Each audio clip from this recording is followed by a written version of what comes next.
네, 황현입니다. 여의도 너무 TV 다간다 플러스 고수분들 모셔보고 한국 정치판을 오늘도 역시 정밀해부해 봅니다. 자, 이 두 분만 나오면은 조회수가 폭발합니다. 저희 역대 조회수 중에 2등을 차지한 한 번 방송으로. 기분 나쁘네요. 1등이 누구예요? 1등 김종인 전 비대위원장님. 네, 항복. 어르신들. 항복. 예, 어르신이라 이해해 주시기 바랍니다. 몰랐어요. 어쨌든 처음 방송에 너무 반응이 좋고 두 분만 나오면 그러니까 다른 방송도 마찬가지예요. 조회수가 다 폭발하고 엄청나게 이슈가 좀 되는 두 분. 대한민국 최고의 정치평론가 두 분 모셨습니다. 장성철 공론센터 소장, 김준일 평론가 두 분 모셨습니다. 반갑습니다. 안녕하세요. 안녕하세요. 안녕하세요. 이유가 뭡니까? 두 분만 나오면 이렇게 조회수가 잘 나오면. 솔직히 네. 저희들은 항상 얘기하는 게 뭐냐면 이 조회수가 잘 나오는 거는 진행자의 역할과 작가님이 아유, 아닙니다. 예. 썸네일을 얼마나 잘 다느냐 음. 그거에 달려 있지. 네네네. 출연자 패널들의 역할은 미미해요. 그래서 저는 황현희 앵커님, 이미지 작가님 이 두 분 덕분 아니냐. 아이고, 썸네일을 잘 아닙니다. 만들어 주셔서 그렇죠. 예.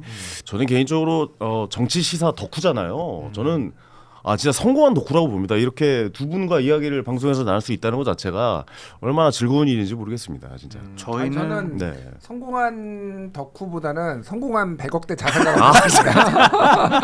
매주 얘기를 왜 매주 얘기를 해요? 어떻게 하면 100억을 벌어? 저기 뭐 우리 재테크 방송 하자 그냥. 한 번만 해요. 리딩방, 그거 진짜. 리딩방 하자 리딩방. 연말에. 차라리. 차관님처럼 투자하면 100억 될 수 있어요. 네. 두 채만 그렇게 하면 100억입니다. 그러네. 자, 본격적으로 좀 시작해 보도록 하겠습니다. 그 전에 저희가 드디어 정식 광고가 처음 들어왔어요. 그렇습니까? 예, 여기 앞에 보이시면 칼국수 보이시죠? 아침 저녁으로 선선한 요즘에 따뜻한 한 입이 생각날 때가 항상 있죠. 자, 그럴 때는 밥도둑네 손수제비 칼국수가 딱입니다. 자, 손으로 반죽을 뜯어 넣는 진짜 손수제비 방식 그대로 만들었다고 합니다. 조리도 아주 간단합니다. 그냥 반죽 뜯어서 넣으면 완성이에요. 뜨끈한 국물 한 그릇 바로 5분이면 충분하다고 합니다. 지금 4개 이상 구매하시면 영양제 무료로 드리고 있다고 하니까요. 많은 관심 부탁드리겠습니다. 밥동네 손수제비 칼국수로 엄마가 끓여주던 맛을 한번 느껴보시면 좋을 것 같습니다. 이거 안 돼요. 왜요? 네. 이거 끓여가지고 김 모락모락 나고 우리 김준일 평론가님 후루룩 먹고 그죠. 와 이게 막 얘기하고 그래야 또 현실감이 있고. 직접 끓여야 되는데 말이죠. 그럼요. 그죠? 예. 다음에는 끓여주세요. 저희들 먹으면서 한번 맛을 보고. 네네. 이건 안 돼요. 알겠습니다. 이거 팔지 마세요. 딱 이러고 이건 드세요. 예. 이렇게 우리가 판단해드릴 수. 그럼 이렇게 하시죠. 아예 전날 술을 많이 드시고 오세요. 알겠습니다. 그리고 나서 이 자리에서 해장을 하면서 맛을 보는 거 어떻습니까? 근데 갑자기 품목이 바뀌었어. 술을 많이 먹고 왔는데. 귤이야 갑자기. 비빔밥이야. 막 감도 있고 막 이럴 수도 있으니까 어쨌든 저는 굉장히 수제비 좋아하거든요. 저는 면류를 너무 좋아해가지고. 네. 굉장히 좋아합니다. 네. 이런 거 광고 넣으실 때 그 진행자나 그 게스트분들한테 선물도 좀 준비해 주시고 좀 앞으로 좀 그랬으면 좋겠다는 생각 듭니다. 예. 다음에 한 그릇 끓여주세요. 네. 제가 많이 나오진 않았는데 몇 번 나왔거든요. 그때마다 제가 딱 저 얘기했어요. 이거는 먹는 거는 먹어야 된다. 그쵸. 그럼. 알아 네. 여기다가. 그럼. 제가 또 먹는 거 잘 먹거든요. 네네네. 제가 먹는 데만 4군데를 먹어요 지금. 네네네. 그리고 제가 나가는 시간에만 먹는 걸 몰아줘요. 그렇지. 진짜 잘 먹어서. 제가 하나씩 가져갔어요. 자. 이거 내가 냉동 아니 상태네. 그게 아니라 예. 끓여서 끓여달라니까. 바로 이 자리에서 먹어야 소리 하는 거야. 된다니까요. 여기 맥주를 올려주겠다고. 야, 드린다고 해도 또 끓여서 가져오라고 하시고 알겠습니다. 대한민국 최고 역시 평론가 분들답습니다. 좋아요. 자, 본격적으로 좀 이제 시작해 보겠습니다. 에이펙 주간이 시작이 됐죠. 두 분 어떻게 보세요? 에이펙 제일 관심 갖는 분야 부분이 어디라고 보세요? 뭐 정상회담이 이제 있을 저는 예정이잖아요. 그냥 기본적으로 북미 정상회담이 열릴까? 그게 대단히 좀 관심이 있었고 열릴까요, 근데? 안 열릴 것 같아요. 안 열릴 것 지금 같다고 보시는군요. 보면은 왜냐면은 내일까지잖아요. 네네네. 트럼프가 있는 게 나오려면 지금 오늘이나 오늘 저녁에 나와야 되는 거 뭔가 아니에요? 이제 준비해가지고 북적북적되고 뭔가 좀 분위기가 있어야 되는데 그런 흔적이 없어요. 그렇다면은 이번에는 좀 안 되는 거 아니냐? 좀 그런 생각이 드는데 뭐 트럼프 대통령도 뭐 가까운 시일 안에 될 것이다. 멀지 않은 시일 안에 북미회담 열릴 것이다라고 얘기한 걸 보면은 양측 간의 대화가 좀 나오는 것 같아요. 왜 저는 관세 협상보다 미국과 중국과의 협상보다 북미회담이 중요하다고 생각을 하게 되냐면 대한민국의 안보 외교 환경에 지대한 영향을 미칠 거예요. 만약 북미회담이 성사되면 김정은이 빈손으로 옛날 하노이 노딜처럼 그렇게 빈손으로 돌아가지 않으려고 할 거예요. 최소한 우리는 핵 보유국으로 인정해달라. 대북 제재 풀어달라. 이거 요구할 겁니다. 만난다라는 것은 기본적으로 어느 정도는 트럼프가 그걸 풀어줄 가능성이 높아요. 그럼 우리 안보 환경 엄청나게 바뀝니다. 북한은 정상국가로 국제적인 외교 활동할 수가 있어요. 그렇게 되면은 북한에서 뭘 요구하겠어요? 평화협정 맺자, 주한미군 철수해라 이렇게 나올 거란 말이에요. 핵이 없는 우리나라 주한미군 철수하면 핵을 수십 기 보유하고 있는 북한을 대체하고 있다? 아, 이거 안보 환경이 획기적으로 바뀌는 거예요. 그래서 저는 북미회담이 상당히 좀 중요하다고 생각을 했습니다. 아니 그 북미회담 중요하죠. 중요한데 이제 몇 가지 말씀하신 것 중에 제 의견이 좀 다른 거를 말씀드리면은 네네네. 미국은 기본적으로 그 김정일 때도 그랬어요. 김정일 때도 무슨 얘기하면은 주한미군 필요하다. 이거를 인정을 한 적이 있어요. 한국에. 무슨 얘기냐면은 사실 주한미군에 대해서 불편한 얘기도 많이 했지만은 기본 주한미군이 있어서 중국도 견제하고 이쪽에 있는 거 남한의 그런 필요성을 안다라고 그때 남한 관계자하고 얘기할 때 했단 말이에요. 그래서 트럼프하고 얘기가 잘 된다라는 거는 주한미군을 철수시킨다는 얘기가 아닙니다. 그러니까 정반대 해석이시네. 예. 그러니까 무슨 얘기냐면은 주한미군은 그냥 주둔하고 네. 어차피 이제 평화적으로 간다라는 거잖아요. 그러니까 주한미군을 철수시키고 주한미군은 그리고요 지금 이제 28,000명 정도 있는데 저쪽에 군사 전문가들 국방부 쪽의 얘기를 들어보면은 사실상 대중국 견제용이라는 거예요. 그러니까 지금 남아 있는 사람들이 레이더 기지 운용 그래서 주한미군 철수를 못 한대요. 왜냐하면은 이거는 미국의 필요에 의해서 중국을 견제하기 위해서 하는 거고 실제 지상군은 한 3,000명밖에 안 된다는 거예요. 진짜 철수할 수 있는 군인은 한국도 알고 미국 펜타곤도 알아요. 그거를 트럼프만 맨날 4만 몇천 명이라고 얘기할 뿐이에요. 그러니까 막 숫자가 틀려가지고 그래서 저는 주한미군이 철수할 일은 없다. 다만 말씀하신 대로 핵 보유국이 됐을 때 북한이 그럼 이제 우리는 어떻게 할 것이냐 이게 우리나라에 굉장히 큰 논쟁이 벌어질 거예요. 그러니까 이거를 이제 한반도 비핵화는 어떻게 할 것이냐 우리도 그럼 핵무장 해야 되는 거냐 그러면 당장 이제 북한이 핵무장이 인정이 되면은 일본도 핵무장 해야 된다라는 구구들의 목소리가 나올 테고 온 아시아 국가들이 이제 핵무장 열풍이 분다. 지금 뭐 핵잠수함 지금 만들겠다 지금 일본이 그런 얘기하고 있거든요. 도입하겠다. 그러니까 뭐 그런 군비 경쟁이 촉발이 되면은 미국은 좋죠. 무기 팔아먹을 수 있으니까 뭐 이런 환경으로 갈 것 같아요. 근데 어쨌든 주한미군이 철수하는 거는 저는 가능한 시나리오는 아니라고 봅니다. 다행입니다. 그 전망이 맞길 바랍니다. 네. 어떻게 보세요? 그러면 김준일 평론가 봤을 때 만날 수 있을 것 같아요? 트럼프랑 김정은이랑? 아니, 오늘 조만간 만난다라고 그 전세기 자기 전용기 타고 오면서 얘기했잖아요. 네. 오늘 안 만난 거. 오늘은 아니군요. 오늘도 아니고 내일도 안 만난다는 얘기예요. 조만간 빠른 시일 내에 만난다는 얘기는 이번에는 안 만나는 거를 미국도 포기했다 그러니까 쉽게 얘기하면은 네네. 워낙 이제 반응이 없으니까 지금 그래서 더 높은 수준의 어쨌든 어서로브 뭐 이 정도가 아니라 이제 사실상 이제 핵보장 그러니까 핵 보유국인 거를 인정하고 대북 제재도 대폭 완화하고 네. 원산의 갈마지구나 이런데 미국이 투자하는 내용까지 포함해가지고 트럼프가 던질 거다 조만간 제가 보기에는. 아 근데 얼마 안 트럼프가 남았어요. 저렇게 관대한 사람인지 이번에 처음 알았어요. 그러니까 오늘 새벽에 김정은이 함대지 미사일을 서해상에 발사를 했거든요. 그때 트럼프가 뭐 늘상 뭐 해오던 일인데 뭐 많이 발사한 근데 나라다. 일상 해오던 거야 솔직히. 아니, 근데 맨날 지금 미사일 쐈어 걔네. 우리나라에 전 세계 강대국의 수장들이 다 모이잖아요. 그런 날 아침 새벽에 이걸 쐈단 저도 말이야. 좀 놀랐어요. 예. 이거는 도발이지. 자, 정확하게 오늘 발표한 거고 어제 쏜 거예요. 어제 쏜 거예요? 네, 어제 쐈다라고 어제네, 어제. 조선중앙통신이 오늘 아침에 발표를 한 거고 그러니까 그거는 피한 거고. 에이펙은 어제부터였잖아.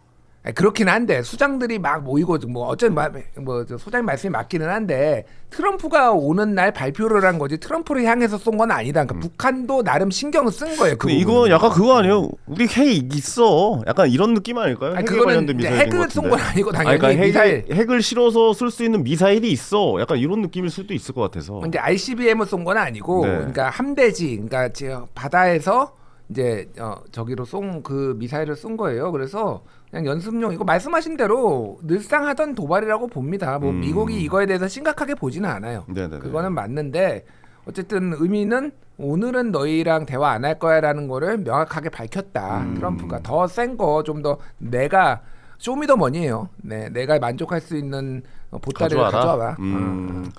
야, 근데 이거 지금 생각해 보면 핵 국가로 인정을 하게 되면은 많은 문제가 있을 것 같아. 이게 트럼프가 이거 인정해 줄 거예요? 그러니까 만약 만난다라고 빠른 시일 내에 가정을 한다면. 이미 그렇게 생각을 하고 있는 것 근데 같아요. 그걸 공식화하는 것과 그냥 잠깐 인터뷰할 때 나오는 거와는 다르지 않나요? 미국 같은 경우에는 핵이 확산되는 것에 대해서 상당히 민감하게 반응하잖아요. 엄청나게 민감하죠. 근데 예. 일본이 방위비 백서 정책에다가 핵 잠수함 보유를 하겠다. 이것을 적시를 해놨어요. 그것에 대해서 이번에 트럼프가 가서 아무 말도 안 했어요. 미국에서 아무런 반응을 보이지가 않아요. 일본이 너무 저자세로 나오니까 그냥 그거 선물 준 것 받아들여 준 같아요. 거니까요. 예. 그렇다면 뭐냐?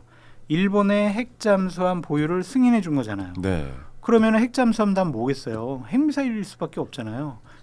일본의 핵 보유를 용인했다라는 것, 그것이 어느 정도 하나의 시그널이 아닌가. 뭐 북한 원래 지금 갖고 있는데 우리가 뭐 안 갖고 있다, 비핵화해야 된다라고 한들 뭐 상황 변화가 있겠어? 네. 그냥 그거 인정해주고 우리가 북한을 컨트롤할 수 있으면 좋지. 거기 들어가가지고 트럼프 월드도 만들고 트럼프 골프장도 만들고 거기서 돈 벌어야 되겠네. 이렇게 또 사업가적인 생각을 할 수 있지 않을까. 아니 그럼 우리나라도 그걸 인정을 해줘야 되는 상황인 겁니까? 3,500불 내놓으라고 현금으로. 그러면 해준다고. 3,500억 불. 500억 3,500불은 나도 낼 수 있어. 내가 내줄게. 내가 대신 내주고. 그러니까 이게 진짜 딜레마예요. 이게 복잡하시네요, 나중에 예. 현실화되면은 굉장히 딜레마일 텐데. 그러니까요. 사실은 이번에 이재명 대통령이 만약에 김정은 트럼프가 만나도 전에 문재인 대통령 2019년 6월 그 판문점 남북미 회동했을 때처럼 가야 되냐? 꼭 갈 필요 없다 이렇게 얘기를 했는데 거기에는 정치적 이유가 있는 거예요. 무슨 얘기냐면은 사실상 이제 그 한반도 한반도 비핵화를 포기하는 거고 네. 그리고 북한에 그거를 하는 거면은 당연히 국내적으로 논란이 될 수밖에 없는 거예요. 그거를 트럼프가 온전히 결정을 해가지고 하는 것과 대통령이 가가지고 거기에 사실상 그 한반도 비핵화를 포기하고 북한의 핵무장을 용인하는 거는 완전히 다른 문제니까 이재명 대통령은 어떤 정부는 빠져 있겠다라는 거예요. 그러면은 페이스메이커 이거는 또 뭔 소리냐 뭐 이렇게 또 얘기가 이제 논쟁이 막 커질 수밖에 없는 거죠. 그래서 네네네. 예고돼 있어 이미. 근데 어쨌든 전체적으로 보면은 꼭 뭐 정동영 장관이 얘기했던 두국가론, 뭐 평화적 두국가론이 아니더라도 현재는 트럼프가 주도하는 대로 일단은 내버려 둘 수밖에 없는 요게 지금 우리나라 트럼프니까. 그러니까 이재명 정부의 좀 기조인 것 같아요. 그러니까. 네네네. 뭐 예전에 나왔던 무슨 뭐 운전자 이론 뭐 이런 거는 이제 없어진 거네요. 그러면 어떻게 생각하세요? 어쨌든 불가능해요. 이제는 불가능하다라고 봐야 되는 거군요. 트럼프니까. 네네. 알겠습니다. 이제 우리 얘기 좀 할게요. 이제 좀 속보가 떴는데 트럼프 CEO 썸이 떠나서 경주 박물관에서 곧 한미 정상회담 한다라고 이야기 나왔습니다. 근데 여기서 중요한 시점은 관세잖아요. 우리한테 제일 중요한 거는 사실은 관세 이야기가 나오면서 좀 타결하는 그림이 나올까요? 어느 정도는 그래도. 안될것 같아요. 그건 아예 안 될 것 같습니다. 트럼프는 진전이 있어요. 좋은 결과 나올 거예요. 이렇게 네네. 얘기하고 있지만 네. 대통령께서는 이거 여러 가지로 좀 중요하고 미묘하고 복잡한 일들이 있어서 이번에 안 될 것 같다. 부정적으로 얘기를 하고 정부 당국자들도 그렇게 얘기를 하거든요. 그러니까 아예 기대치를 낮춰버렸더라고요. 그렇죠. 네. 그러니까 트럼프는 뭐 한국이 버틸 수 있겠어? 내가 얘기한 대로 현금 투자 대부분 현금 투자 할 거야. 일본에서도 그렇게 해왔다니까. 이재명 대통령 일본에서는 이렇게 사인했어. 이렇게 현금 투자한대. 당신 어떻게 하려고 그래? 도움이 안 돼. 아우 일본 그렇게 왜 이렇게 얘기할 저자세로 가능성이 나와요? 있지 않을까. 그러면 이제 대통령께서 국익을 위해서 잘 버티셔야 되겠죠. 대단히 어려운 회담이 될 것 같아요. 아니 네네. 무슨 말씀이세요? 죄송합니다. 트황상께서 오셨잖아요. 그러면 왕관도 조공하고 우리는 사실상 식민지 아닙니까? 그러면은 뭐 미국이 원하는 대로 다 이죠? 제국에 퍼줘야 되는 거 아닙니까? 우리가 원하는 대로 줘야 되는 거 아닙니까?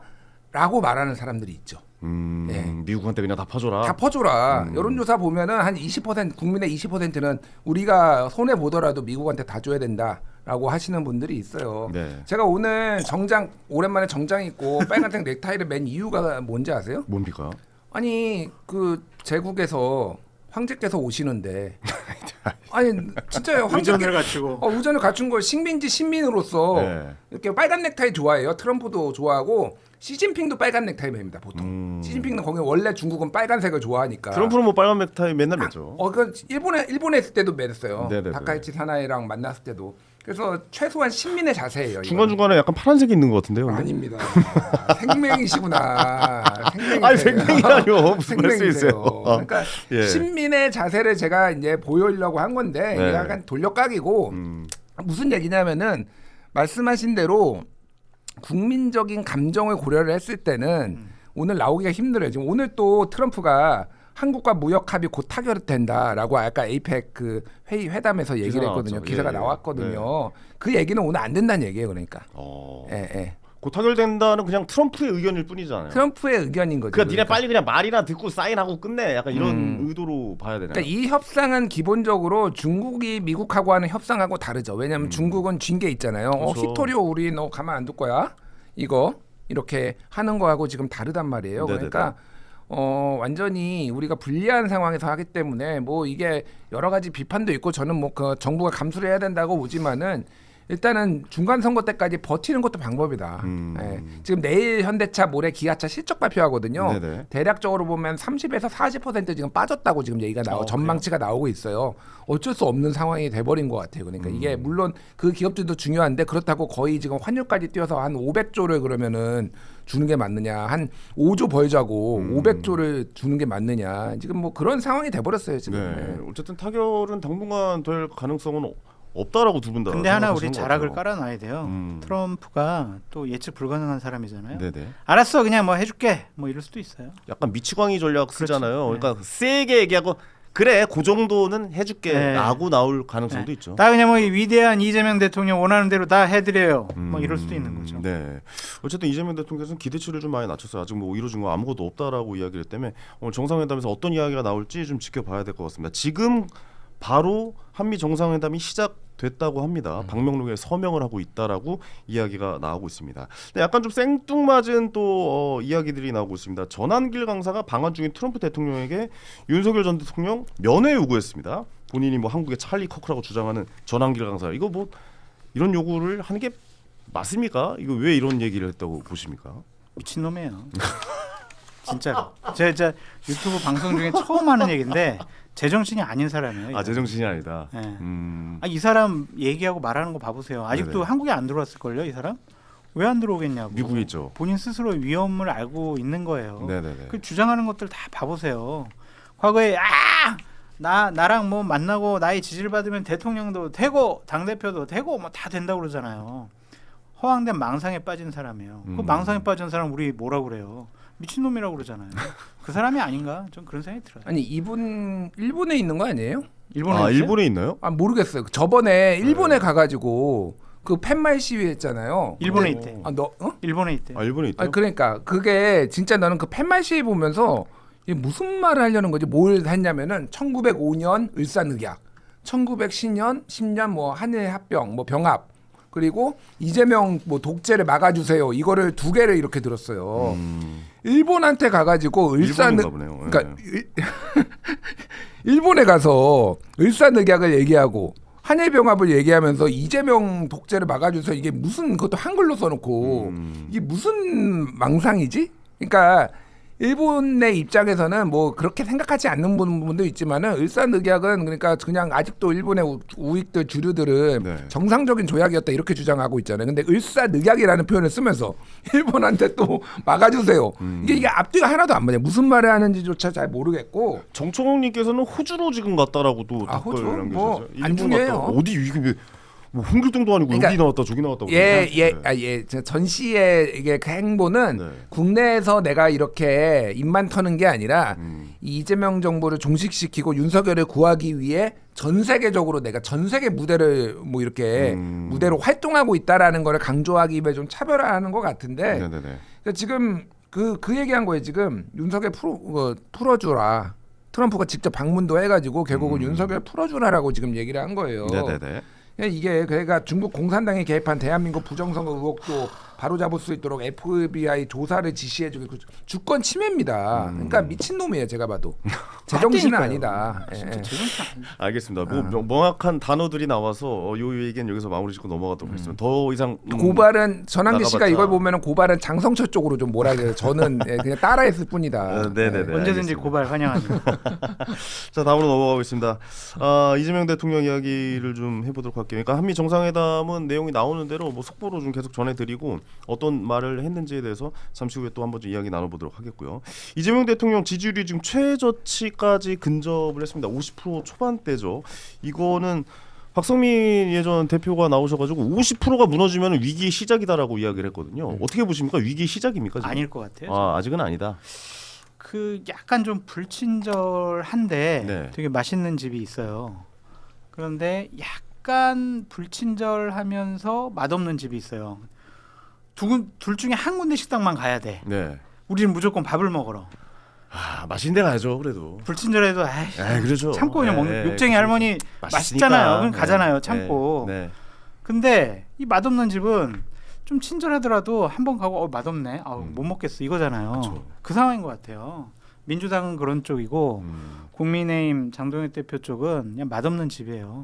손이 안 가요. 발걸음이 안 간다고요. 맛이 좀 나아질 가능성도 없습니까? 없어요. 왜냐면 당직 인선 해놓은 거 봐보세요. 부정선거론자들 당직 인선 해놓고. 네. MSG 좀 넣고 그러면 좀 맛있어질 수 있잖아요. 근데 너무 많이 넣어가지고 MSG만 안 맞나. 고기는 안 넣고 고기만 그냥 그것만 넣고 있어. 맛이 나아질 가능성이 없군요. 그러니까 이게 네. 대안 세력이 있으면 50% 무너지면 위기예요. 근데 대안이 없어. 이 여론조사에 갈 곳이 없죠. 예, 이 네. 여론조사에 최종 수치를 보지 마시고요. 중도층 여론을 봐보세요. 중도층이 어디에 손을 들어주고 있는지. 거의 지금 보면은 각종 여론조사 합쳐 보면은 대략 7대 3으로 민주당과 이재명 대통령 손을 들어줘요. 네. 그럼 내년 선거는 이거는 치러 볼 만하지 않아요. 국민의힘에서는. 그러니까 50% 떨어지더라도 국민의힘 지지율이 막 올라간다든지 막 뭐 국민의힘 뭐 국민들로부터 인정받는다든지 중도층에서 뒤집어졌다든지 그러면 위험한데 그게 아니면은 이거는 위험한 수치는 아닌 것 같아요. 그래도 국민의힘에서 서울시장 정도를 만약 차지한다면 그러면 성공한 거 아닙니까? 그러니까 내년 지방선거는 우리가 지금 얘기할 필요가 없어요. 왜냐하면 네. 그때의 대통령 지지율이 얼마나 되는지 그리고 그때의 민주당의 후보가 누군지 아직 아무것도 모르잖아요. 현재 지지율로 우리가 내년 거 예측하기는 어렵고 네네네. 현재 상황으로 살펴보면 맛없는 집에 발걸음이 안 가기 때문에 지지율 50% 무너져도 별로 상관이 없다. 아예 새로운 가게가 들어오든가 우리 개혁신당 같이 주인이 바뀌거나 정말 여기가 그냥 여기에 국민의힘 의원들 합리적인 사람들은 막 모여가지고 새로운 보수 개혁적인 보수 국민들로 인정받고 중도층이 넘어오면은 하나의 대안 세력이 될 수 있겠지만 현재 국민의힘은 고쳐 쓸 수가 없어요. 고쳐 쓸 수 거기는 없다. 주방장, 종업원, 주인 모두 다 불친절하고 맛없게 음식을 만들어요. 그래서 심지어 거기는 불친절까지 갈 수가 하고요. 없어요. 메뉴도 좀 바꿔야 될 것 같고요. 어떻게 보십니까, 김준일 변호사님? 장성철 또 왜? 소장님의 왜? 비유가 좀 저는 틀렸다고 봅니다. 왜요? 좋은 네. 비유였던 것 같은데요. 이게 불친절하고 뭐 맛있는 집은 그냥 뭐 그렇다고 있는데 이게 맛없는 집이 아니에요. 무슨 집이에요? 바퀴벌레가 나옵니다. 음식에서. 더러운 집이에요? 음식에서 바퀴벌레 나오고 불결한 집? 윤석열 바퀴벌레, 김건희 쥐똥 나오고 뭐 이런 집이에요. 그러니까 그냥 단순히 맛이 없는 정도가 신고해야 아니라 되겠네. 도저히 여기는 갈 수가 없는 집. 영업정지 폐업시켜야 되겠네요. 폐업시켜야 돼 사실은. 폐업시키자는 말도 나오잖아요. 그러니까 네. 인정. 그러니까 그냥 단순히 맛없는 집은 아니고 다만 그럼에도 불구하고 저는 용산 쪽 얘기를 들어보면은 국정수행 지지율을 마치 신경 안 쓰는 듯 무심하게 있지만은 매우 많이 신경 쓰고 엄청 있다. 신경 쓰죠. 엄청 신경 신경 써요. 써야죠, 네, 당연히. 엄청 신경 쓰고 그래서 이제 뭐 이를테면 당이 좀 막 폭주 아니면 이제 정청래 대표가 막 세게 나갈 때 우상호 정무수석까지 나서서 막 이렇게 정리를 했던 것도 이런저런 이유거든요. 그래서 어느 정도는 지금 당정 분리가 좀 된 것 같아요. 네. 그러니까 사람들도 계속 설득해서 이제 뉴 노멀을 받아들여야 된다 이렇게 얘기를 하니까 당에서 뭔가를 해도 정부에서 그렇게 하는 거 아닌데 아무래도 부동산 대책은 그죠. 대체적으로 여론이 안 좋아요. 맞아요. 뭐 여러 가지를 감안하더라도 수도권은 안 좋고 그렇게 근데 이제 제가 지금 여론조사 특히 이제 지난주 갤럽 조사를 보면은 관망하겠다가 19% 모른 무응답이. 그러니까 이거는 37대 44였거든요. 37이 잘한 결정, 44가 못한 결정, 네네. 19가 모른 무응답이에요. 그래서 이거는 상후에 어떻게 하느냐에 따라서 그냥 뭐 매우 이게 좋아지지는 않아도 그냥 반반 싸움은 될 수 있겠다. 뭐 그런 생각이 들고 50% 저는 조만간 무너질 거라고 봅니다. 아 그래요. 그러니까 그게 부동산 근데 때문에. 완전히 무너진다라기보다는 네. 50% 밑으로까지 떨어졌다가 다시 올라가고 다시 올라갈 수 있다. 그러니까 네. 전체적으로 지금 완만하게 하향세예요. 보면 알겠지만 계속 하향세입니다. 그래서 지금 정청래 대표가 사법개혁안 지금 연말까지 하겠다고 했잖아요. 저는 지금 전선을 너무 넓히고 있어요. 이게 그 연말까지 하는 거는 정청래의 타임테이블이에요. 사실은 저는 그거를 굉장히 문제라고 보는 게 뭐냐면은 오늘 정청래 대표가 뭐라고 했냐면은 대통령이 에이펙 정상회의에 맞춰가지고 관세 협상 안 하는 거는 국익을 위해서 매우 잘한 일이다 이렇게 했거든요. 그러니까 거울 치료를 좀 해야 되는데 사법개혁을 연말까지 하는 것이 정말로 국익을 위해서 그리고 정부 여당을 위해서 좋은 것인가? 왜 연말이죠? 이건 정청래의 시간표예요. 그러니까 정부의 시간표나 그러니까 예를 들면은 사심제 소위 말하는 재판 소원을 도입을 하는데 그걸 왜 연말까지 해야 되죠? 그러니까 이거를 본인이 지금 그렇게 계속 이게 안 좋은 전장에서 당을 그렇게 운영을 하고 뭔가를 했을 때 이게 좀 영향을 받을 가능성이 상당히 높다 저는 그렇게 봐요. 그래서 게다가 이제 지금은 본격적으로 얘기가 안 나오는데 언론개혁 얘기는 제가 보기에는 시민사회단체가 지금 대거 반발할 거예요. 지금 나와 있는 법은 상당히 반발 지수가 높은데 이게 공론화가 안 될 뿐이에요. 그러면 저는 2004년에 열린우리당 생각이 좀 나요. 그러니까 그때 4대 개혁하고 전선을 굉장히 넓히고 하다가 시끄러워지고 지지율 떨어지고 있던 게 그때 탄도리들 108번내라고 불렸던 초선들 중에 한 명이 정청래였거든요. 그러니까 그거를 지금 제가 보기에는 물론 초선은 아니지만은 답습을 하는 게 아닌가. 좀 역사에서 제가 보기엔 교훈을 좀 얻어야 된다. 그 생각이 들어요. 저는 50% 지지율 안 깨질 거라고 생각이 듭니다. 안 깨진다고 민주당에는 불세출의 영웅이 있습니다. 누굽니까? 최민희 의원이 있습니다. 지지층을 결집시키기 위해서 지금 상당히 많이 노력을 하고 있죠. 채널 좀 바꿔주세요. 같이 못하겠어요 방송. 아니 근데 정청래 당대표가 약간 좀 뭐 이거 좀 자제해라. 네. 좀 이런 의미로 좀 얘기했던 거 전화했다라고 하잖아요. 근데 그게 정리 좀 하지 않을까요? 정리하는 게 맞죠. 그 내려와야 되는 겁니까? 과방위원장 네. 그 직을 어떻게 유지를 해요? 그건 말이 안 되고. 그럼 가방위원장은 내려놓는 겁니까? 과방위원장 분위기상? 내려놔야 되는데 네. 최민희 의원이 사과도 뭐 안 하고 버티겠다라고 하는 전략이기 때문에 네. 상당히 반발이 심할 거예요. 내가 왜 그만둬? 아니 이거 사과하면은 빨리 끝날 일 아니었어요? 어떻게 보면? 이거는 사과로 끝날 일이 아닌 것 같고 네네네. 이제는 법적인 처벌을 받아야 되지 않느냐. 사정기관에 조사와 수사를 받아야 될 그런 문제까지 좀 비화됐다고 봐요. 네네. 공직자윤리법이라든지 청탁금지법을 근본적으로 위반했다고 보기 때문에 이것은 범죄 수사로 들어가야 된다. 그렇게 말씀을 드립니다. 네, 이거- 윤리적 도덕적인 문제를 이제 넘어섰다. 아니 이거 유죄 나올 가능성이 있어요 이게? 아니 그러니까 네. 그야 뭐 재판 과정이 뭐 한 2, 3년 걸릴 테니까. 근데 일단은 어느 정도 어떻게 어느 곳으로부터 이해관계 당사자들로부터 축의금을 받았는지 네네네. 그거는 당연히 조사를 해봐야죠.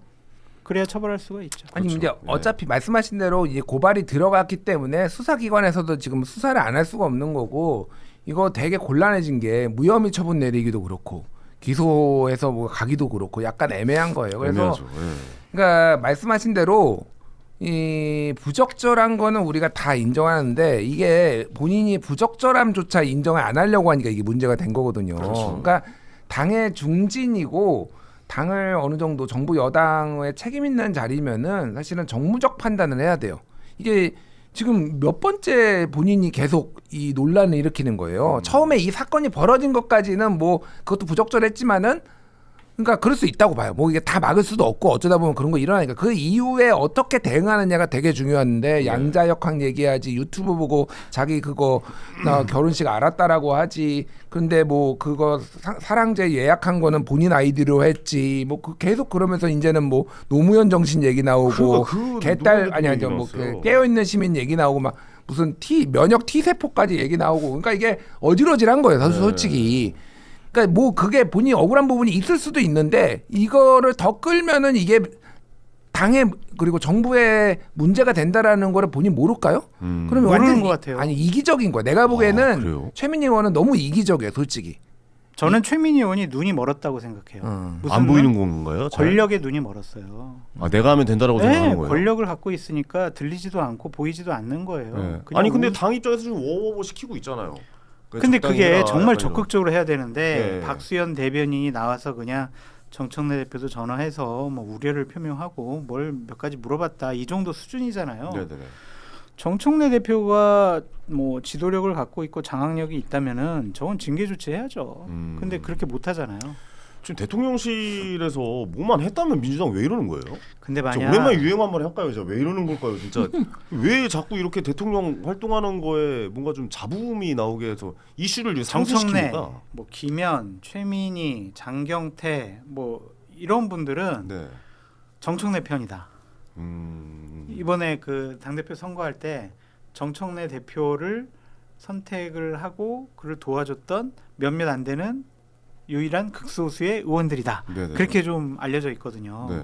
근데 정청래 그러면 당대표는 정쟁을 좀 APEC 기간에 멈추자라고 얘기했잖아요.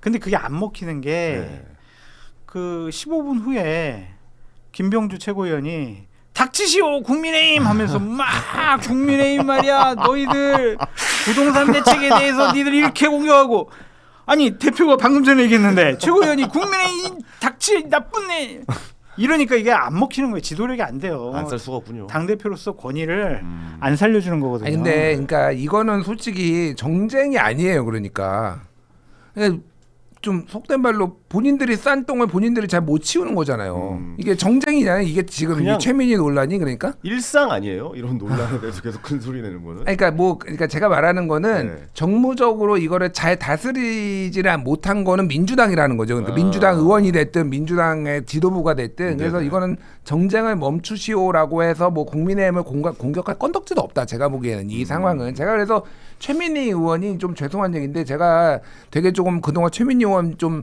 비판에 신중했던 이유가 제가 이제 라디오 진행자거든요. 네네네. 근데 과방위원장이잖아요. 네. 또 이게 영향을 받을 수가 있어요. 그 방송국이. 라디오에서. 예. 제 농담이 천하의 아니라 김준일이 지금 그런 눈치를 보고 방송을 했단 말입니까?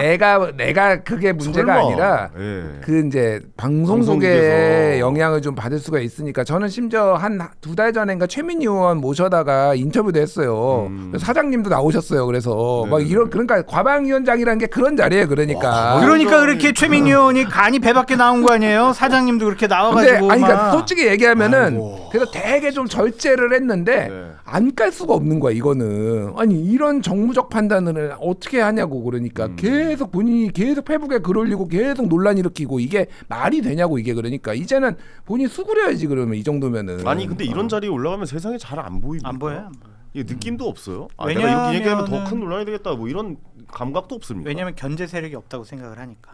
그러니까 국민의힘은 와, 내란 그래요? 세력, 불법적인 비상계엄, 윤 어게인당이라고 생각을 하고 국민들로부터 버림받았으니까 저긴 신경 안 써도 돼. 사법부 우리가 뭐 대법원장도 이렇게 압박을 하고 바꿔야 된다고 하는데 우리 여러 가지 법을 고쳐가지고 사심제도 하고 여러 가지 해가지고 사법부도 우리가 장악하고 있는데 행정 권력은 뭐 대통령이 갖고 있고 입법부 우리가 뭐 180석 가까이 되는데 보이는 게 뭐가 있겠어요? 그냥 안 보이는 거예요. 그냥 본인 생각하는 대로 하고 싶은 대로 하는 거예요. 오래 못 가요 이러면. 아 이렇게 좀 갑자기 답답해요. 차 운전할 때 급하게 좌회전을 꺾으면 버스 안에서 오른발에다 좀 힘을 주잖아요. 그 오른발의 역할을 국민의힘이 좀 견제로 좀 해주는데 국민의힘 입장도 좀 답답해 보이고 여러모로 참 그러니까 최근에 돌아가는 송원석 흐름이. 원내대표나 장동혁 당대표가 옳은 말을 하더라고요. 야당으로서 제대로 된 얘기를 하는데 그게 안 들려요. 니들은 얼마 전까지 윤석열 그렇게 막 빨아제끼다가 지금 와서 뭐 하는 거냐. 니들이 있을 때 권력 있을 때 니들이 잘했어야지. 그렇게 생각이 드니까 저들이 하는 얘기들이 그냥 거짓말 같고 위선인 것 같고 가면 쓰고 얘기하는 것 같고 헐리우드 액션 같고 네. 국민을 속이려고 하는 것 같아서 그냥 귀에 안 들려요. 아니 알겠습니다. 그러니까 예. 이거 비유로 하자면은 아까 식당 비유로 했잖아요. 식당에서 이제 바퀴벌레와 쥐가 나와. 그럼 이제 방역을 해야 되잖아요. 바퀴벌레와 쥐를 없애야죠. 치워야지. 네. 근데 거기에다가 이제 붙인 거야. 쥐 우대, 바퀴벌레 우대. 장동혁이 윤석열 면회하고 왔잖아. 그것도 있고 그것도 있잖아요. 저 집도 지나와요. 저 집도 바퀴벌레 나와요. 우리 모든 식당에서 바퀴벌레가 나오는 겁니다. 뭐 이런 이야기가 된 건 아닐까 싶어요. 장동혁 대표는 진짜 할 말이 없어요. 제가 보기에는 이 상황에서 그 국힘 의원들도 뭐냐면은 야 그래도 뭐 우리가 언급 좀 안 하면은 시간이 흐르면은 그래도 우리가 막 뭐 사과를 막 하지 않아도 어떻게 좀 해결이 되지 않을까 뭐 이런 말씀하시는 분들도 있어요. 왜냐하면 거기도 강성지 지금 눈치도 봐야 되니까. 그래서 그냥 언급을 하지 마. 윤석열, 김건희 언급도 하지 마. 사과까지는 바라지도 않아 이거였거든. 근데 본인이 가가지고 지금 다 환기를 시켰잖아요. 아 맞아 저 집은 맞아 얼마 전까지 지와 바퀴벌레가 나온 식당이었지를 환기시킨 거예요. 장동혁이 그러니까. 더러워요. 해당이. 어떻게 보세요? 이 최민희 위원장 자리 내려오실 것 같아요? 아니면 좀 계속 끝까지 유지? 아니 내려올 거가 아니라 오늘 아까 기사 봤는데 뭐 사퇴할 이유 없다 뭐 없대요. 이렇게 좀 기사 난 것 같은데. 그러니까 본인이 사퇴를 하는 모양은 될 것 같지는 않아요. 그래요? 예, 만약에 당의 입장에서 당이 교체하는 방식으로 이를테면 상임위원장을 좀 그게 교체하는 맞죠. 방식으로 하는 게 되지 본인이 사퇴하는 거는 오히려 본인을 위해서도 제가 보기에는 아니다. 그래서 최민희만 교체하는 게 아니라 다른 분들도 한두 명 더 교체할 수도 있겠다. 그래요? 뭐 법사위원장도요? 모르지. 그러니까 제가 말하는 거는 그러니까 추미애만 것 같은데? 그러니까 왜냐하면 예. 정청래 대표 입장에서도 이거를 징계성으로 보이지 않기 위해 뭐 이렇게 뭐 순환보직처럼 예를 들면 그런 식으로 할 가능성이 제가 보기엔 있어 보인다. 국감 끝나면은 아이디어를 제시해 주시는 것 같은데요. 아이 무슨 아이디어지. 제 친명들이 저 얼마나 싫어하는데요. 김준희. 순환보직. 새로운 방식이네요. 순환보직으로. 다른 사람이 대체될 수도 있겠다라고 말씀드렸습니다. 아까 지지율 얘기하다가 또 갑자기 또 최민희 과방위원장 이야기 나와서 이쪽으로 넘어왔는데 사실 좀 부동산 이야기를 두 분의 의견이 궁금해요. 지금 부동산 얘기하면 한 두세 시간 그냥 떠듭니다. 이제는. 야 부동산 이렇게 사람들이 민감합니다. 저희 채널에서 역대 최대 조회수가 나왔어요. 제가 좀 부동산에 대해서 이야기했는데 저희가 150만이 넘어가는 100만이 넘어가는 조회수가 나왔어요. 우리 여의도 너머에서요? 네, 쇼츠가 저희가 구독자가 아직 4만이 안 됐는데도 불구하고. 네, 저는 제 쇼츠 300만 넘은 것도 있어요. 그래 부동산 얘기하셨어요? 아니요 옛날에. 옛날에 갑자기 자랑을 하고 그래요? 뭐야? 나는 몇만이 최고냐. 네. 아니, 어쨌든 근데 그렇습니다. 그게 관심이 많아요. 아니 100억대 부자는 부동산에 대해서 언급하면 안 되는 거 아니야? 이거는 법으로 금지해야 돼. 저는 얘기했죠. 부동산 이렇게 하셔도 된다. 갭투자 하셔도 되죠. 대출 많이 받아서 하셔도 된다. 단 그렇게 할 거면 정책을 이렇게 하면 안 된다라는 저는 의견을 냈거든요. 잠깐만, 저는 네. 380만입니다.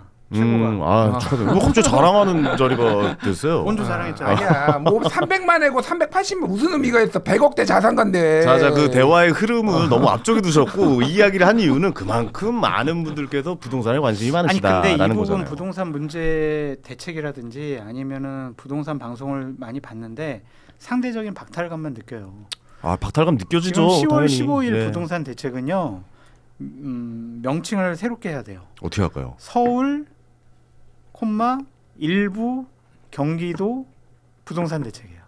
그게 전국적인 부동산 대책이 아니잖아요. 그렇죠. 저 일산 살거든요. 네. 그럼 부동산 대책에 아무런 영향이 없어요. 일산 주민들은 약간 소외감 느끼시긴 약간 하더라고요. 지금 열받아. 100만 일산시 죄송합니다. 고양 시민을 죄송합니다. 분노케 하는 굉장히 많은 분들께서 열받아하시더라고요. 분노하고 아니 있어요. 우리는 12개 지역에도 못 들어가면서 진짜 열받아요. 그렇다고 하더라고요. 일산이요. 예, 저도 이야기를 좀 그러니까 들어봤어요. 이게 부동산 대책이 딴 나라 얘기 같아요. 그래서 이 얘기를 하는 게 과연 맞을까 뭐 그런 생각도 들고. 아니 우리가 수원보다도 못한 거야? 뭐 이런 일기 신도시가 같이 시작했는데 분당이랑 뭐 이런 이야기도 하시는 것 같더라고요. 뒷골대네요.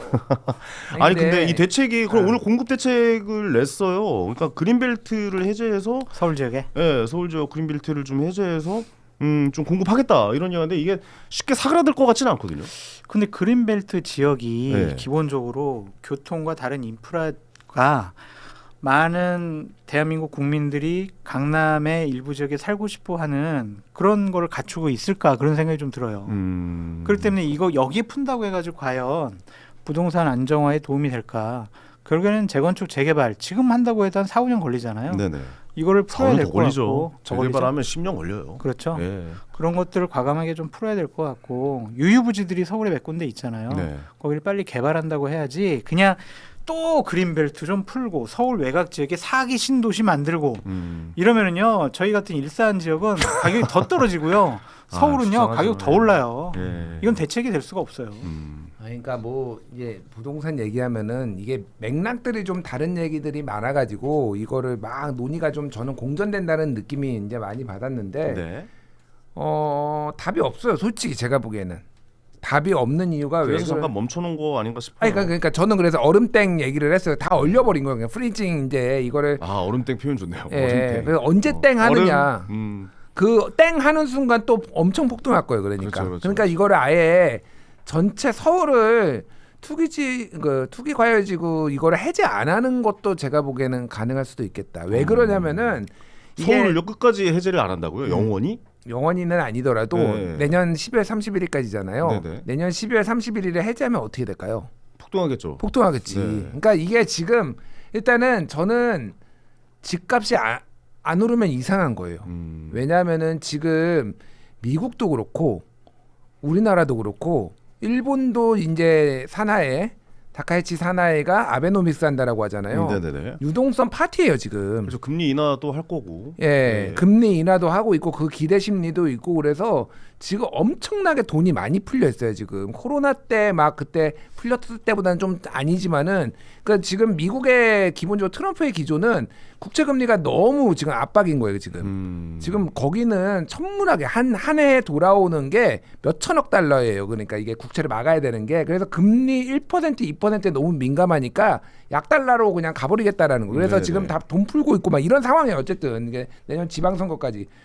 그러면은 에브리싱 랠리라고 지금 하고 있는데 다 오르고 금값도 오르고 주식 오르고 지금 다 주식도 오르잖아요. 엄청 그러니까 폭등하고 통화 있죠. 가치가 떨어지니까 다 오르는 네. 거잖아. 부동산이 안 오르는 게 이상한 거예요. 당연하죠. 근데 이거 지금 정부는 정책적으로 주식을 부양하기 위해서도 저는 있다고 봅니다. 그래서 코스피 4천, 5천 가는 거라 해서 아예 이쪽으로 돈이 못 가게 대출을 막아버린 거고 지금 그 뭐 언론들 얘기 들어보면은 그 예금 예탁 그 5대 은행에 예금한 거 하루에 한 9천억씩 매일 빠져나가고 있어요.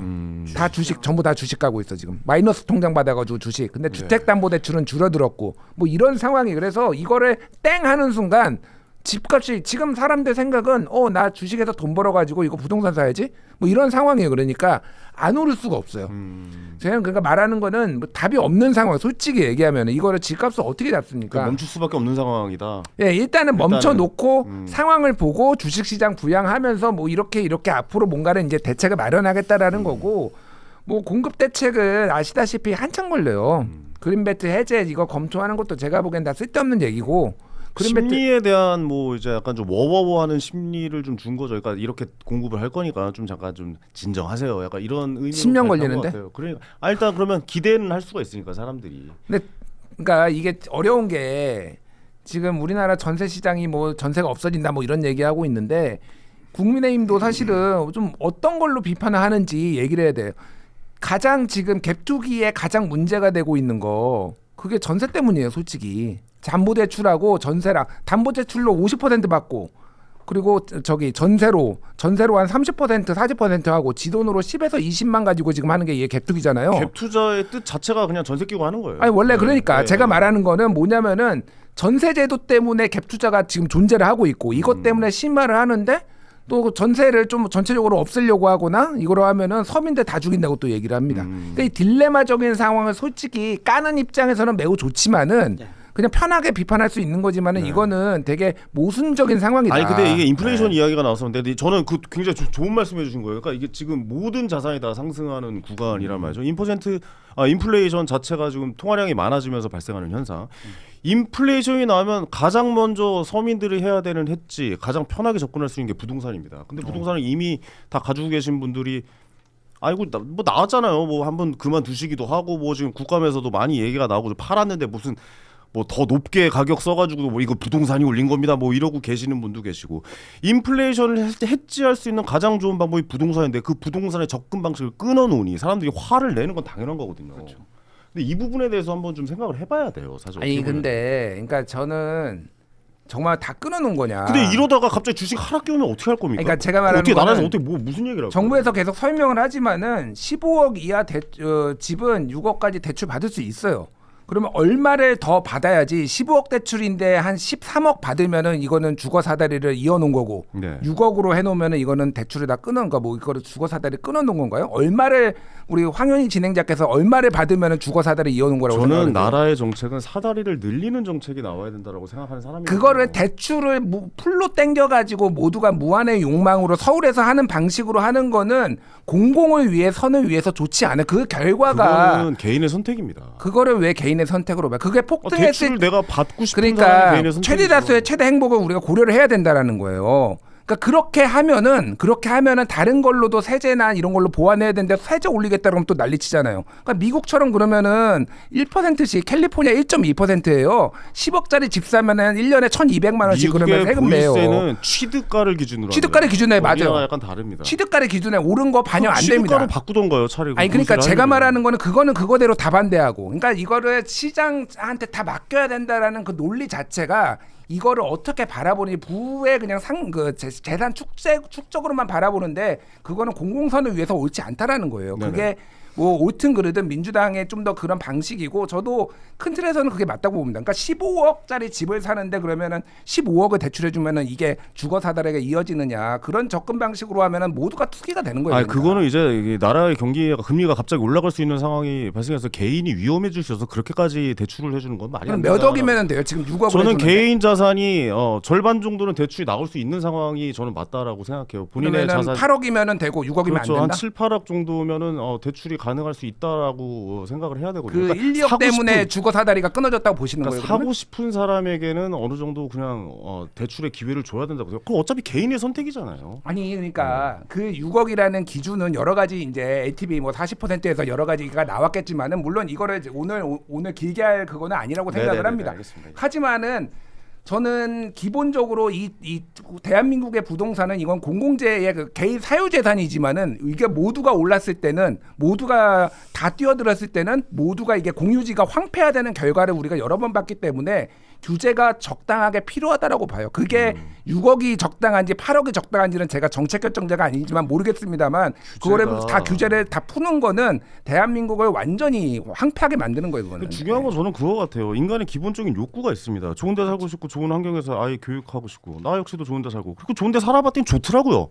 심지어 집에서 밥 나오니까 좋더라고요. 뭐 조식도 나오고 헬스장도 있고 사우나도 있으니까 너무 좋던데요. 근데 그렇게 하고 싶어하는 인간의 기본적인 욕구를 일단 너희는 하지 마라고 이야기하는 것처럼 보이니 당하는 사람도 실제 기분이 나쁠 수가 있죠. 그러니까 이렇게 난리가 나는 거 아니겠습니까? 아니, 기분은 그러니까 나빠요. 뭐 이거 주식을 말하면 서킷 브레이커 같이 잡아놓은 건데 이 서킷 브레이커 언젠가 풀 거죠. 그럼 그 풀고 난 다음에 그 뒤에 대책은 없잖아요. 그 뒤에 어떻게 할 거예요? 그 뒤에 어떻게 할 거냐고요. 주식의 하락기와 부동산의 상승기가 크로스되면 어떻게 하실 거냐고요. 대책 있어요? 없을 거란 말이죠. 저는 솔직히 부동산 문제가 뭐가 답인지 잘 모르겠어요. 왜냐하면 보수 정권에서의 부동산 정책, 토지 정책, 아파트 정책 다 봤고 진보 정권도 봤는데 뭐가 옳은지 모르겠어요. 그래서 그냥 원론적인 얘기만 해요. 공급 대책도 나와야 되고 네. 어떤 규제 정책 나와야 된다고 생각하는데 뭐가 답인지 모르겠어요.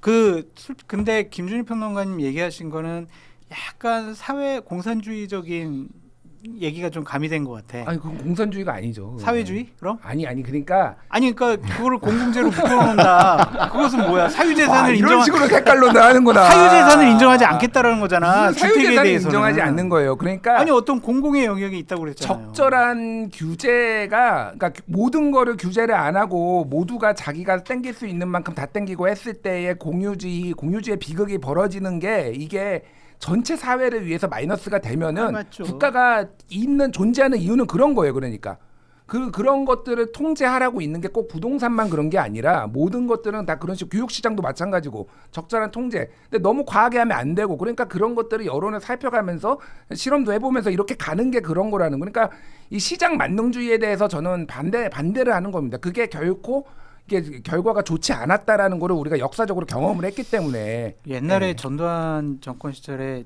사교육 금지, 과외 금지 막 그게 있었잖아요. 안 없어지잖아요. 그러니까 이번에 부동산 규제 정책이 나왔더라도 그 틈을 이용하는 사람들이 분명히 있을 것 같아요. 현금 부자들은 그냥 더 마음껏 살 수 있는 거 아니에요? 그런 것들에 대해서 네. 어? 그게 타워 결국은- 필리스는 더 오르고 있다며 규제 대상에서 빠져가지고 오피스텔도 그렇고 맞아요. 그게 그 빈틈들이 있어요. 네. 그러니까 이게 부동산 규제가 나오면 그게 또 부작용이 있지 않아요? 그것도 차잖아요. 그러니까 동탄도 모르겠어. 지금 호가가 많이 오르고 어쨌든 있고. 제가 원하는 거는 일산의 집값도 좀 제발 올려줘라. 동탄이랑 일산이랑 뒤집어질 수도 있습니다. 지금 분위기가. 그런 저기 네. 남북 평화 무드가 되고 통일 무드가 돼야지. 김정은 네. 좀 만나라고 해. 그래. 왜 안 만나. 트럼프 좀 만나줘. 김정은 만나면 부동산 이슈 덮을 수 있습니까? 아니 다른 건 다 못하게 필요 돼요? 없어요. 네. 일산 집값만 오르는데. 파주랑 일산 저기 고향 집값 오를 거라고 그러면은 그렇지. 연천, 포천, 그렇죠, 동두천 그렇죠. 다 오른다고 그러면 저쪽 강원도 이쪽도 오르겠네. 고성 아. 뭐 이쪽도. 알겠습니다. 정책이 나와야 된다라고 모르겠어요. 저도 생각을 해요. 정책이 있어야 되는데, 그러니까 지금 보면 서울 전 지역을 묶고도 밑에 저기까지 묶었잖아요. 그거 하나 경기도까지. 짚어보고 싶어요. 그러니까 정책 담당자들이 본인들이 여러 가지 규제 정책들을 내세우는데 본인들에겐 조금 더 엄격한 도덕적인 윤리적인 잣대를 들이댔으면 좋겠어.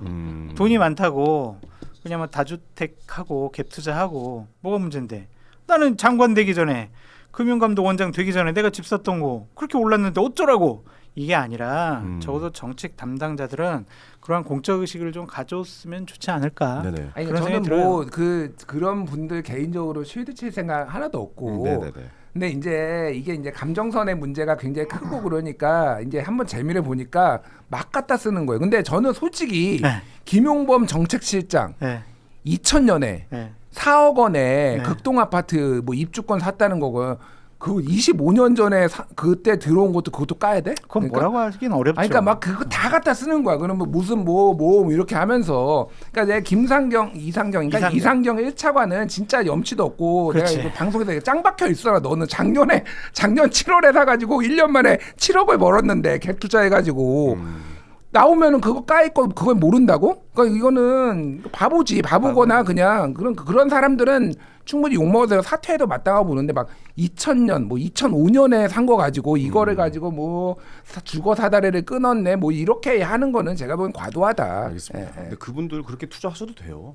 개인의 자유입니다. 아니 근데 되는데 그렇게 할 거면 그 자리에 앉아 계시면 안 돼요. 그렇지. 예. 그게 공적 의식이에요. 예, 그게 기본입니다. 공적 마인드가 예. 필요해. 마음껏 투자하십시오. 그건 개인의 자유입니다. 자본주의 사회에서 자본에 투자하는 거 당연한 겁니다. 근데 그거를 그 자리에 계실 거면 정책을 그렇게 내실 거면 그 자리에 계시면 안 된다. 이렇게 좀 정리를 해줄 수 맞습니다. 있고. 방송 끝나고 좀 찍어주세요. 어디 사야 될지. 지금요? 지금 못 사죠. 지금 뭐 대출 안 나오면 어떻게 삽니까? 돈 많어 나 왜 그래? 어? 그 얘기도 좀 해볼까요? 코스피도 지금 대박 났잖아요. 지금 근데 약간 좀 아쉬운 거는 너무 대형주 위주의 장이 화가 나요. 돼버리니까 지금 삼성전자, SK 하이닉스, LG 에너지 솔루션 밑에 이제 뭐 바이오주라든가 이런 건 아예 움직이지도 않고 있거든요. 화가 난다니까. 예, 이게 지금 서민이 돈을 벌고 있는 거 맞습니까? 이 아니죠. 주식으로? 예. 왜냐면은 주식이 진짜 올해 초에 비해서 오른 것과 내린 거 비교해 보면 오른 거는 대략 한 1,100개, 내린 거는 한 1,500개 그 정도 된다 하더라고요. 네네네. 그리고 지금 오른 거가 대략 한 830조 정도 되는데 그거의 대부분이 53%가 두 개 종목이에요. 삼성전자, 하이닉스. 예. 그게 다 오른 거야. 나머지는 중소형주는 이건 오르지도 않았어요. 저같이 중소형주 위주로 투자한 사람들은 상대적인 박탈감, 부동산에서도 상대적인 박탈감, 주식에서도 상대적인 박탈감. 여의도 넘어와가지고 내가 진짜 출연료 받아가지고 최고 대우 받으시지 않습니까? 출연료 최고대 뭘 최고대로 받아 똑같이 받지. 저희 마음의 대우. 아 예, 최고시잖아요. 그렇게 해가지고 주식 투자하면은 중소형주는 내려가고 예. 뭐 저의 책임이긴 한데 갑자기 싹 바뀌시는데요. 예. 저의 책임이긴 한데 예. 그래도 많은 국민들이 그래도 한 반 정도는 기뻐하시니까. 아니 대한민국 보수 대기업 살려야 된다면서요. 대한민국 가장 큰 기업 삼성전자와 하이닉스가 잘 나가는데 저렇게 또 이렇게 시기하고 질투하고 내 거는 안 오른다 얘기하고 그 황현희 진행자 네네네. 전환 계십니까? 왜요? 왜 그런 말씀? 누구입니까? 아닙니다. 삼성전자 잘 되는 거 싫어해요? 전 주식 올라서 다행이라고 생각하는 사람입니다. 예, 이 다행이죠. 주식까지 왜냐면 너무 저평가 한국 주식은 받고 맞아. 있어서. 아니 그러니까 뭐 상대적으로 소외된 분들도 있겠죠. 근데 그거를 문제라고 어떻게 까요? 그러니까 이게 그러니까 진짜 이거는 시장 원리잖아요. 그 좋아하는 그 시장 원리로 선택이죠. 지금 반도체 빅사이클이 와가지고 맞아요. 뭐 반도체 네. D램 지금 막 사재기하고 그런 기업도 지금 부족할까봐 막 그런 기사가 나올 정도로 한 2년은 지속된다 이런 얘기 나오니까 지금 오르는 거라서 뭐 그 기업들이 잘 나가서 그 기업이 오르는 거를 어떻게 합니까? 나머지를 그러면 인위적으로 뭐 국민연금 투입해가지고 뭐 주식을 사가지고 끌어올려야 되는 것도 아니고 그러니까 대통령이 해법을 제시했잖아요. 그래서 지수 펀드 사라고. 나 지수 펀드 샀다고. 저는 샀어요. 그래서 대통령 말 믿고. 예, 지수 뭐 그 대통령 말만 친명이네. 믿었겠냐마는. 응? 친명이야. 코스피 200 사셨어요? 코스피 200도 사고 뭐 이거저거 샀어요. 그냥 뭐 또 돈이 많지는 않으니까. 네네네. 그러니까 뭐 저는 대세 상승에 믿었어요. 언제 4천에 갈지 언제 5천에 갈지는 모르겠으나 이거는 오른다. 무조건 워낙 안 좋았으니까. 작년 말에 2,390인가 그랬거든요. 이건 말도 안 된다. 이건 뭐 그런 생각을 했기 때문에 그냥 장기 투자 개념으로 샀고 그래서 뭐 모르겠어요. 이것도 상대적 박탈감 느끼시는 분들도 있는데 어쩔 수 없습니다. 이거를 뭐 어떻게 뭐 다 조정을 하나요, 이거를. 지금 봤거든요. 오늘도 한 50% 올랐는데 네. 제가 한 22개 정도 투자하고 있거든요. 3개만 한 1% 정도 오르고 나머지는 다 하락이야. 그러니까 내 투자를 잘못하고 있는 대형주 안 거죠. 제 하시네요. 책임이죠. 제 책임. 이번 생은 망했어. 망했어. 비트코인도 없고 네. 100억대 부자 앞에서 금도 무슨 없고 지수 얘기하니까 너무 초라해진다. 상대적인 아, 박탈감만 진짜. 있고. 아 오늘도 부동산 주식 얘기를 같이 하게 돼가지고 또 이렇게 해야죠. 또 왜냐면 주식 지금 얘기까지 나오네요. 예. 전 국민의 관심이 에이펙보다 주식이죠. 주식이에요. 주식. 예, 맞아요. 예. 그러니까 저는 한국 주식이 저평가가 맞다고 생각하고 올라가면 올라갈수록 저는 뭐 바람직한 방향이라고 생각하고 근데 그거는 기억해 주셨으면 좋겠습니다. 지금 흐름은 반도체의 슈퍼사이클이 3년에서 5년에 한 번씩 오는 건 있거든요. 근데 이 흐름이 또 어떻게 될지는 좀 지켜보셔야 돼요. 지금 흐름은 지금 위험하다. 지금 야구로 따지면 7회 초, 7회 말 시작한 건 아닌가라고 한번 좀 이런 약간 좀 비판적인 입장에서 바라보셔도 될 것 아니, 같다는 그게 뭐 생각이 비판적인 들어요. 거예요. 그냥 네. 정확한 뭐 예측이 되면은 아직 상투는 안 잡았네. 네네. 그러면 좀 투자하고 근데 빠지면 이게 되겠네. 제가 솔직히 간단해. 말씀드리면 제가 갖고 있는 거 팔 시점이 있긴 하거든요. 그게 뭐냐면 친구 엄마한테 전화 오면 전 팝니다.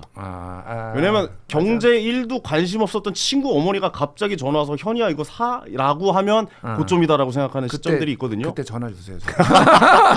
팔고 나오게. 근데 그런 시점들도 한번 좀 잘 보셔야 될 것 같다. 왜냐면 너무 그 묻지마 투자하시면은 좀 힘들어질 방송 수 끝나고 몇 있어서. 개 찍어 주시나요? 그럼 종목? 아 저는 한국 주식은 투자 안 합니다. 한국 주식 말고 그러면 예, 나 돈이 미국 주식. 달러 있어. 뭐 나 무시하는 거야? 나 달러빚 내서라도 투자에 용의가 있어. 알겠습니다. 그 얘기는 나중에 끝나고 하시고 또 다른 빚까지 나와요 또. 알겠습니다. 다른 이야기 좀 마무리 해볼게요. 자 이재명 대통령은 김현지 부속실장 국감 출석해야 된다. 민주당이 협의 뜻 전달했다고 알려졌는데 자 나옵니까 안 나옵니까? 거짓부렁이에요. 이것도 거짓부렁이에요. 대통령이 출석해야 된다라고 이게 당이잖아요. 당이 해야 한다. 출석 뭐 하는 거를 한번 협의해 보세요. 뭐 이것도 아니고 출석해야 한다 이렇게 얘기했잖아요. 근데 이거 민주당이 말을 안 들어요? 대통령의 참모인데 대통령 참모가 출석해야 돼. 늘 야당 협의해줘. 야당이 원하는 대로 다 해줘. 거의 이 정도 수준의 지시인 것 같은데 네네. 지금 민주당이 합의를 안 해주잖아요. 다양한 조건을 걸잖아요. 오전만 할까? 오전만 하잖아요. 업무 보고 보통 10분이면 끝나는데 그거 네. 업무 보고 2시간 합니다. 그리고 점심 한 12시 반에 먹는데 네. 한 11시 10분쯤에 업무 보고 끝내고 그냥 밥 먹으러 갑시다 이렇게 해요. 그럼 김현지한테 아무것도 못 물어봐요. 그 수를 쓰려고 지금 민주당이 하는 거거든요. 그렇기 때문에 지금은 대통령의 이 말뜻은 출석하면 절대로 안 된다. 이것을 강조한 말이 아니냐 그런 생각이 듭니다. 저렇게 대통령의 뜻을 왜곡하고 비꼬고 저렇게 하면은 대통령이 그냥 김현지 나가라고 했으니까 그걸 그대로 받아들이면 되잖아요. 근데 왜 안 나와요? 당이 말을 안 듣네. 대통령 말 이렇게 안 들어요? 콩가루 집안이네요. 그러니까 저번에 정청래 대표도 우상수 말이 수학도 안 100% 듣고. 나온다고 했다가 안 나오고 혼났다니까요 그때. 혼났다고요? 김현지한테 혼났다니까. 그때 그걸로 많이 조회수 나왔잖아. 팩트예요. 진짜 혼났어요? 에이. 패널이즘 얘기하는 거를 양념 조금 쳤죠. 씨가 좀 들어갔군요. 너무 다 믿지 아니, 마세요. 근데- 여러분. MSG. 아니 그런데 저는 일관되게 처음부터 김현지 얘기 나왔을 때 김현지 나와야 된다라고 얘기를 했던 사람이고 그렇죠. 그런데 이제 안 나올 것 같아요 지금 보니까. 근데 이게 나중에 안 나올 것 같다고 안 나올 것 보시는구나. 같은데 사실 지금 국민의힘의 실력으로 보면은 나와서 질의 받아봤자 별거 없을 것 같아요. 솔직히 얘기하면은. 그렇죠. 근데 그냥 뭐 여러 뭐 정무적으로 그냥 안 나올 것 같은데 나중에 후회할 것 같아요. 안 나온 거에 대해서. 이게 그러니까 안 나온 거에 대해서 후회한다기보다는 결국은 뭔가가 문제가 터졌을 때 네. 그거의 뿌리의 뿌리를 찾아가다 보면은 시작점이 어디냐 보면은 이런 거에서 시작을 하는 거거든요. 그러니까 그래서 이것 때문에 대통령 지지율이 떨어졌거나 그런 거 징후는 없어요. 뭐 이렇게 뭐 이렇게 한국갤럽이나 뭐 부정평가 이후에 뭐 이런 거 전혀 나오지 않습니다. 근데 이런 거는 두고두고 이제 사람들의 가슴의 불씨, 의혹의 불씨가 하나가 남기게 만드는 거예요. 그러니까 크게 문제는 없는 것 같은데 왜 끝까지 안 나오지? 뭐가 있는 거 아니야? 뭐 이런 거. 차라리 그러니까요. 그래서 네. 저는 털어버리는 게 좋다라고 생각을 하는데 어쨌든 안 나올 것 같다. 지금 분위기는. 지금 분위기는 역시 우리가 생각하는 그 느낌이다. 예, 나온다라고 다 이야기하고 있지만 국회의원들이 동의 안 해주면 못 나오는 거다. 근데 아마 동의 안 해줄 것 같다. 이렇게 좀 이게 무슨 소리인지 모르겠어요. 나도 진짜. 뭔 소리인지 예. 모르겠어. 나가 그러니까 했는데 리스크 관리. 근데 제 동의는 받아야 돼. 나가라고 그랬어요. 다리 걸고 나갈게요. 있는 거예요. 예. 못 나가게. 근데 저기는 이제 제 허락 받고 나가야지. 뭐 이런 이야기들. 근데 허락을 안 해주는 느낌. 예. 글쎄요. 많은 분들이 다 안 나올 거다라고 이야기를 해주시는 것 윤석열 같습니다. 정권 시절에 제 방송 나올 때마다 대통령실에 있는 사람들이 윤석열은 비판을 해도 김건희 김자도 꺼내지 말아라 제발 부탁한다 그랬거든요. 그때 그랬었죠. 예. 그 존엄이 돼 버렸어요. 그래서 지금 이 사건이 터졌잖아요. 그래서 박물관 수장고도 지 마음대로 들어가고 겁 없이 견제할 수 있는 곳이 없으니까 김현지도 그렇게 될 가능성이 있어요. 이렇게 되면. 그래요. 왜냐하면 지금은 그랬지만 내년 지방선거 앞두고 우상호 정무수석, 강훈식 비서실장 다 나가봐요. 새로운 사람이 들어오잖아요. 네. 김현지는 대통령의 상당한 신임을 받고 있습니다. 대통령실에서 1년 이상 근무를 했습니다. 그러면은 새로 들어간 수석들이나 비서관들이 김현지 눈치 안 볼 수가 없어요. 대통령 의중 잘하니까 저 이거 대통령한테 지금 이거 보고해도 괜찮아? 지금 어떻게 생각해? 검열하게 돼 있어요. 그러면은 그것이 문고리가 되고 그것이 또 하나의 권력이 되고 그러면 권력은 항상 남용하게 돼 있습니다. 그래서 김준일 평론가님 말씀처럼 나와가지고 여러 가지 얘기 듣고 견제받고 그게 맞는 것 같아요. 그렇죠. 예, 그걸 안 했기 때문에 사실 전 정권도 이렇게까지 좀 안 그럼요. 좋게 마무리가 된 거 아닐까라는 생각 좀 들기도 합니다. 국민들이 궁금해하시면 궁금한 점을 풀어주시는 게 맞습니다. 예, 맞다라고 생각이 되네요. 알겠습니다. 또 이렇게 하다 보니까 벌써 시간이 1시간이 다 됐습니다. 오늘도 멋진 시사 이야기 나는 두 칼국수도 분께 안 주고. 네. 이거 하나씩 드릴게요 진짜. 가져가서 끓여 드실래요? 진짜로? 제가 한번 끓여 드릴게요. 하나씩. 알겠습니다. 자, 두 분께 다시 한번 감사의 말씀드리겠습니다. 고맙습니다. 감사합니다. 감사합니다. 고생하셨습니다.